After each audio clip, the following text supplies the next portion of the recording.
Baada ya yule mzee baba wa marehemu kutuambia namna hiyo na kutuonyesha ile maiti, mimi na yule mzee tukatoka nje kwa haraka. Baada ya kutoka nikaona yule mzee ananyoosha njia, nikamwambia mzee, samahani, naomba tuweke kikao cha dharura, mimi na wewe kwanza tuyajue mambo haya.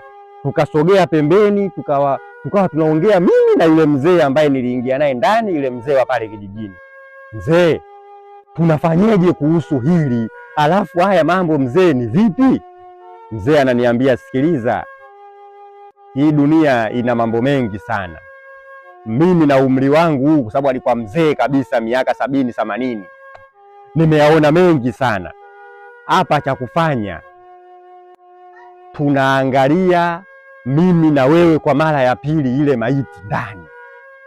Ni kweli maiti ipo? Maiti ikiwepo, niachie mimi, nitajua cha kufanya, lakini pia nitashirikiana na wewe. Kasema sawa. Tukamuomba mzee, bwana, sisi tunaomba tuingie ndani kwenye chumba cha maiti tukaiangalie tena. Akasema sawa, nendeni. Tukaenda, tunaifungua maiti, maiti ipo vile vile.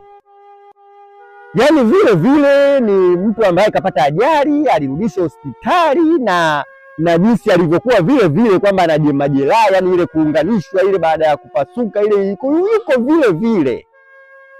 Mzee akasema sasa huu ni mchezo, na kama huu ni mchezo mimi nitajua, lakini sasa nawaonea huruma nyinyi, kwa sababu hapa tulipofikia ni tayari ni pazito.